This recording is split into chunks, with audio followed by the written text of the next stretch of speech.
Welcome to the Productivity Podcast. Delighted to be joined today by Angela Cox, who's a behavioural change life coach, and you work with senior leadership and professionals. Angela, welcome. Oh, thank you for having me. It's a joy to be on. And yeah, that's right. I do. I work with senior leaders, professionals, and some entrepreneurs as well. I don't know where I fit in any of those, actually. Anyway, that's another podcast in itself. No, it's probably part of my problem. Be good for the listeners then to understand a bit more about you. So that's an interesting introduction. It's intriguing. So tell us a bit more about what you do and how you've got to doing what you do today. Yeah, so I work with people, I suppose, who are successful in their own right, but want to be more successful and have things that get in their way. We all have things that get in our way in terms of beliefs and shackles, as I call them.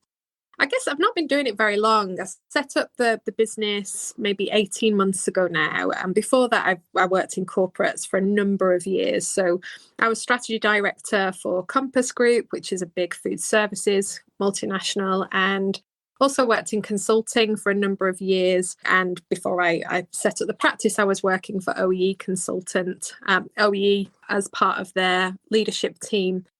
I guess I've always been a coach. I've always kind of had one-to-one conversations with people and heard all about their personal lives. I've got one of those faces. And so it's been something that I've been passionate about for a number of years and just decided to do that pivot, really. Retrained in lots of different change modalities. So I can help people not only in a coaching way, but in a therapeutic way as well. And I think the blend of those two things brings something really special because I can help people stop being stuck, but I can then also help people unleash their potential. And that's what it's all about for me. Amazing. So doing some really good work with lots of individuals to help them move forward in life and business, I assume, so can be related to both. Absolutely. And I think both of them are equally important because if we shine a light too brightly on just one, then I tend to find that the other area suffers. So this is about that holistic approach across all aspects of life and just driving people to be happy, really, and get rid of those pesky, never enough programs that many of us can run. I know I have that difficult balance with my football team. If I'm having a good year at work, my football team normally has a bad year. And if work's a bit of a challenge or whatever it is, they're normally doing great. I can never have a good year at work and a good year at the football team. But I don't get it. Maybe I'm overthinking it. But yeah, it dawned on me a couple of years ago that there was some real parallels and vicious cycles and all that. But anyway, that's another debate. Football, I could spend days on podcasts on that. So we're going to talk about productivity change. So yes. Lots of change in the world, certainly recently, and in the life we live. We do lots with retailers, hospitality companies, and they're always changing, some at speeds that maybe are too quick and it doesn't stick or it's not ingrained before they move on to the next thing. And as we've seen in certainly recent years, specifically retail, some don't change enough and therefore they're caught in what somebody called in a different podcast, the difficult middle ground. Customers don't know what they stand for. Maybe they don't know what they stand for. And they disappear or get consumed by somebody else. So change is difficult, whether it be business or personal. Some people say they're great in it and maybe struggle underneath. Some say they're not great in it and are, and other people get caught in the middle. But there is a curve, isn't there, of change, and people go through different phases of that at different speeds and experience different things. So from a change curve point of view, it'd be good to get your thoughts on kind of how that could impact productivity and at the different stages, how people may be feeling. Yeah, absolutely. And you know, the reason I've kind of brought this to the table today is because I spent years working in business improvement. So part of my previous roles was kind of, you know, that old lean transformation, customer journey stuff, improving effectiveness and efficiency in operations and in businesses. And as part of that, you know, we'd always talk about the change curve, because when you're taking people and businesses on that transformational journey, you very much see the people in the organization going through the change curve. And so as a change leader, that was something that was very much at the forefront of my mind.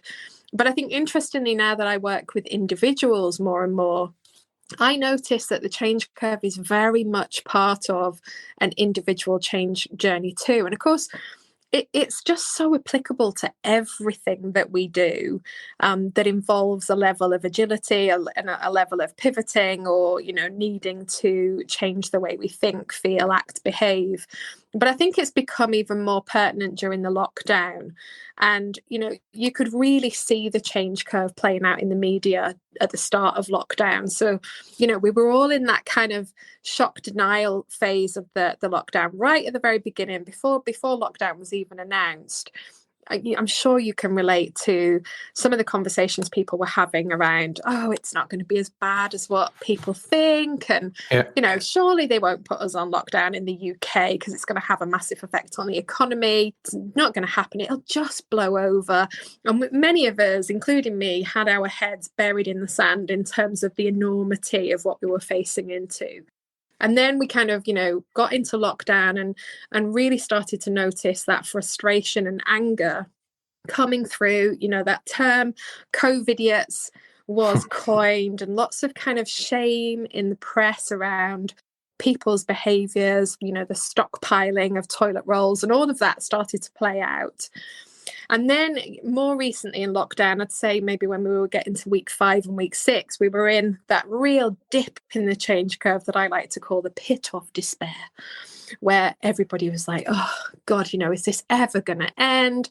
I feel unmotivated. I don't want to go and exercise. I keep going to the fridge and eating everything that's in sight, and I'm drinking more, and all of these unhelpful habits, and just a general lack of productivity. Kicking in at that point, so more and more people saying they had Zoom fatigue in work meetings, and just trying to juggle homeschooling and all of that stuff, just can't be bothered. And then of course I noticed in the media that we were starting to just get to that level of acceptance. This is kind of, we've adapted to lockdown, we've adapted, a lot of us, to working at home, adapted to all of the challenges that we're facing into. And indeed, we've created lots of new habit loops, and cues for those habits so that we can adapt and change. And just as we were doing that, Boris came out with that Sunday evening announcement that had a lack of clarity for many of us.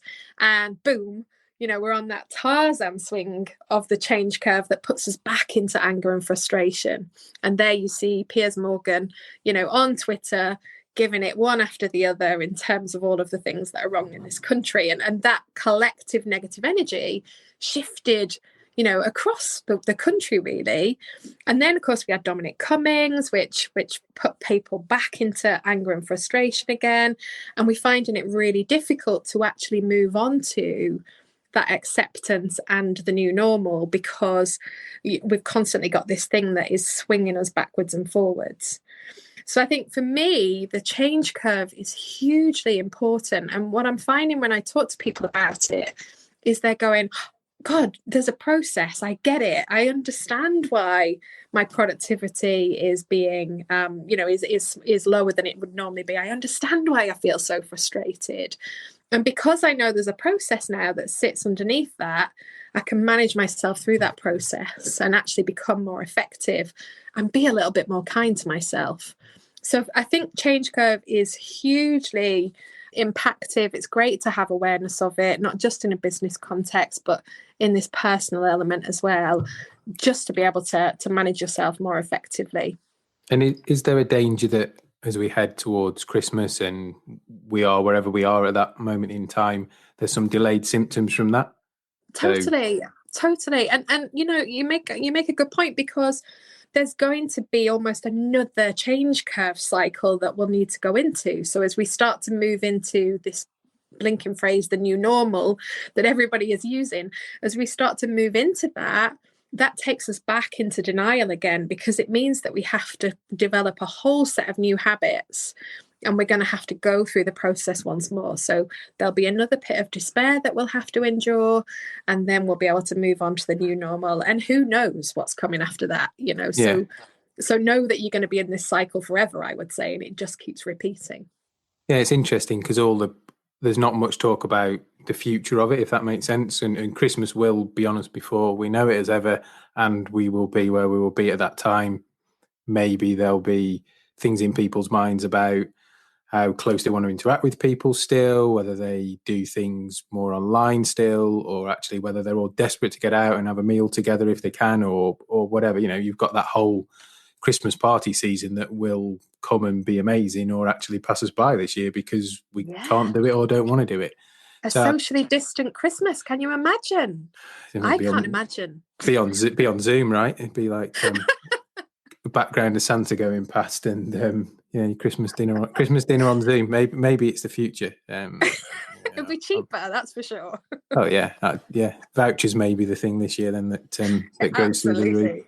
So yeah, for me, there's that piece of, and I've probably unintentionally experienced some of it in kind of off the cuff comments this week and last week about, next time I have to get up at 5:30 to drive to the station to go to London for the day, that's going to be really painful. And I love going and meeting people, love London, but actually the thought of doing it again, especially as we enter the dark mornings and early evenings, was just like, actually, I've kind of teleport me there, but the whole bit end to end, I've not missed the horrible bit. Not missed at all.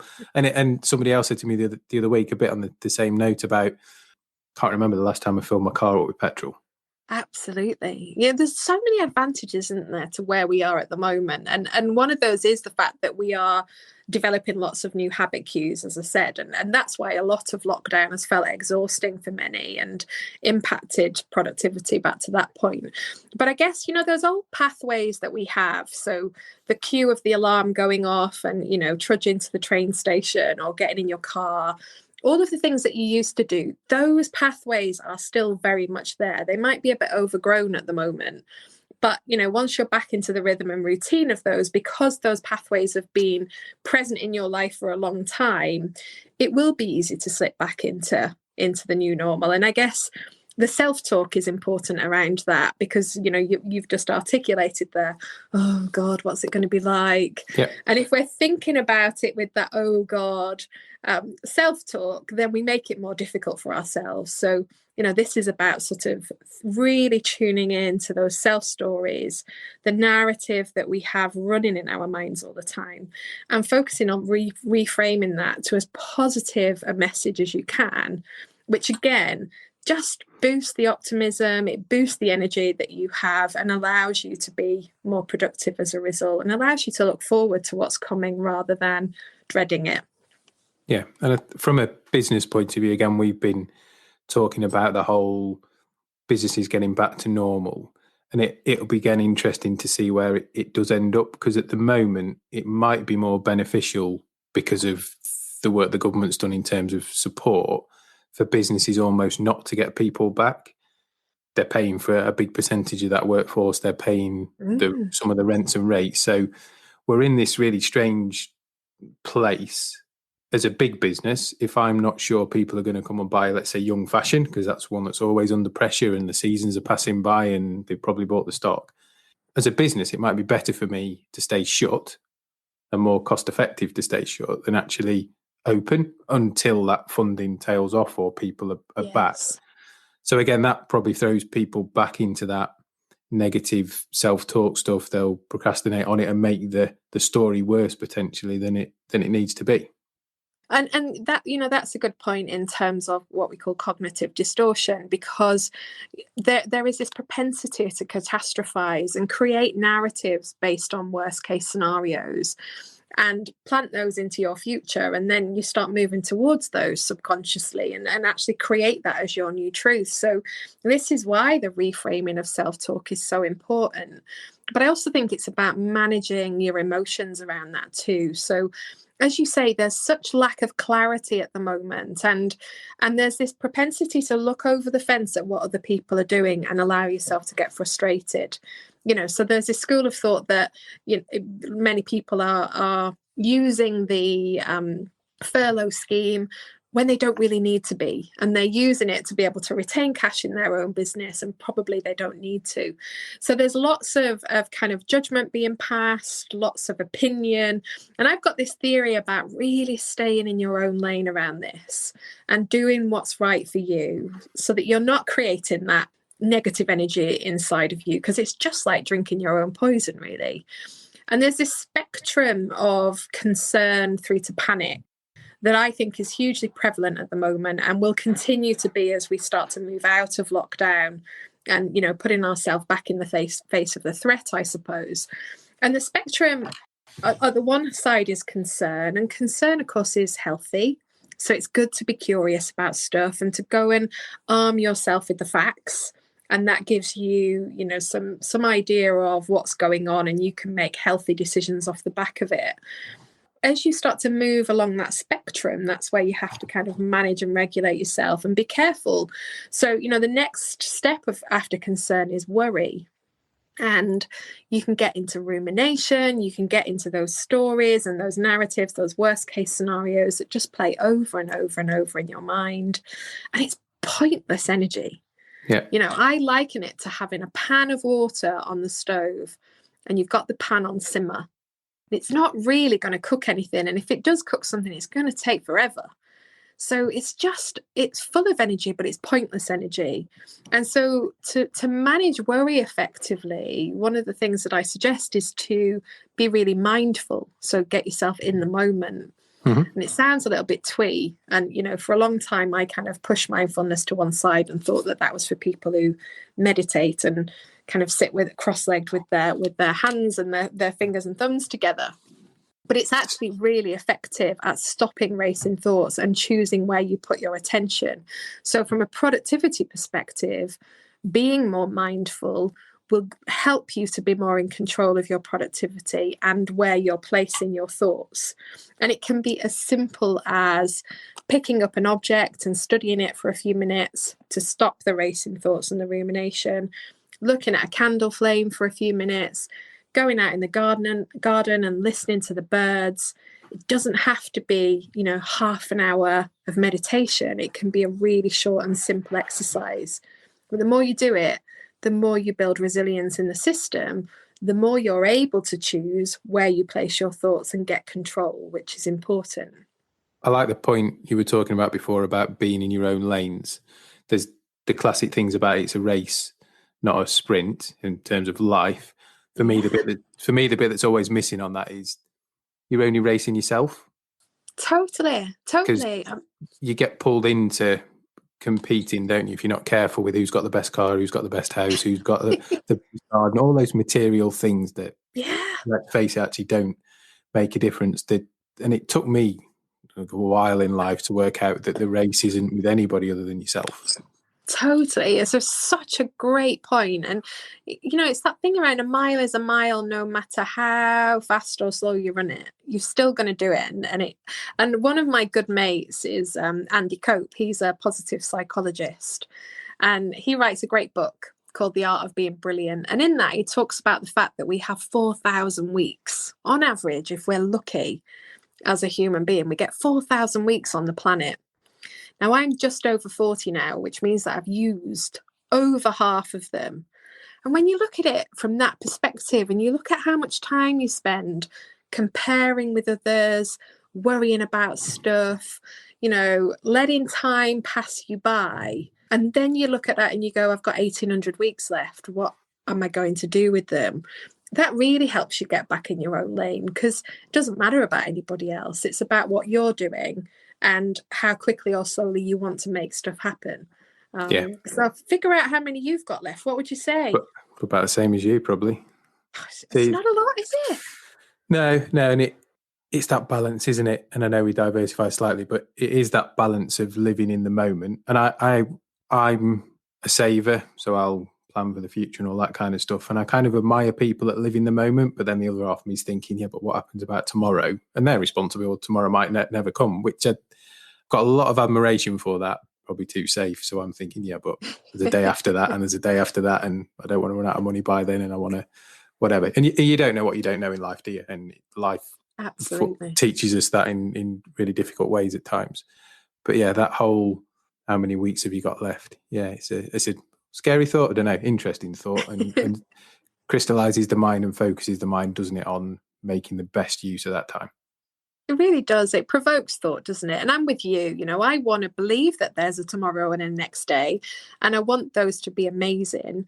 But I have to make sure that I'm not one foot in front of myself all the time, which is a real habit of mine.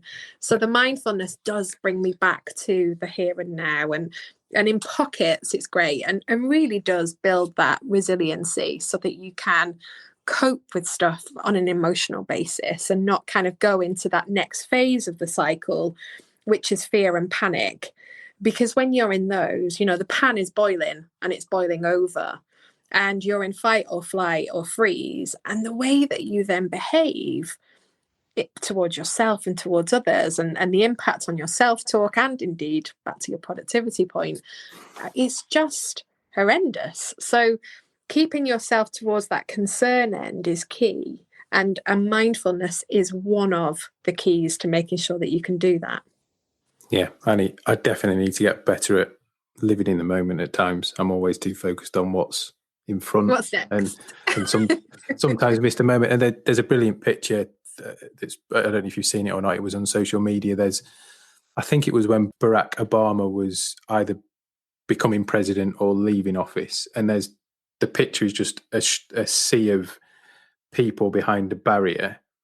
And I saw it. Every single one of them's got a camera except one old lady. And the kind of thing above the top is living the moment.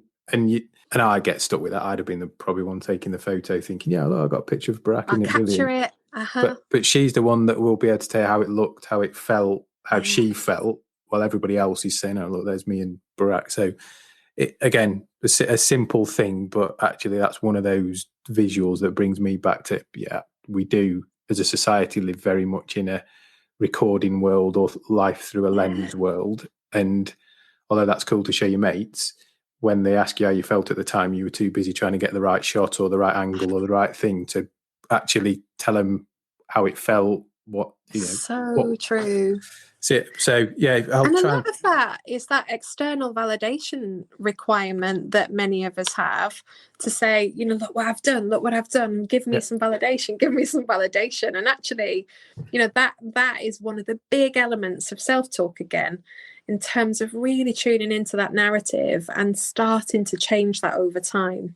But reframing self-talk and changing the narrative is a daily habit.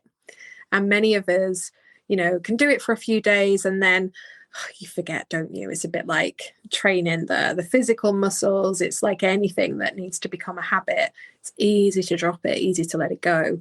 And when you do, you find that the concern spectrum starts to move towards the right, and that you become more negative and your energy is lower.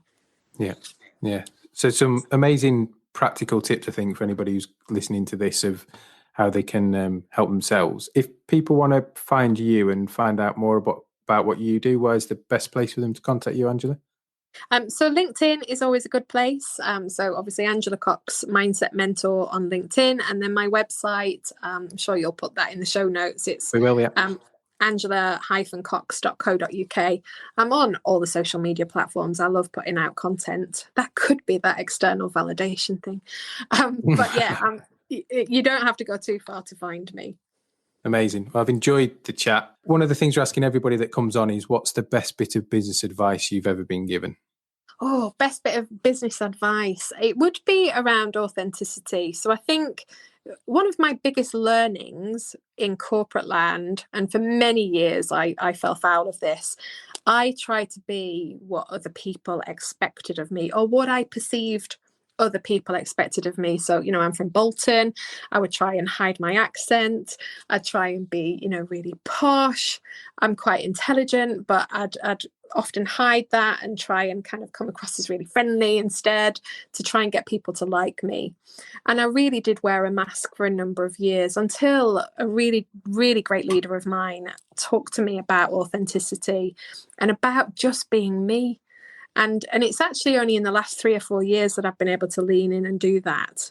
And it's taken a lot of self-discovery, but that being true to yourself and not living up to other people's expectations has been key.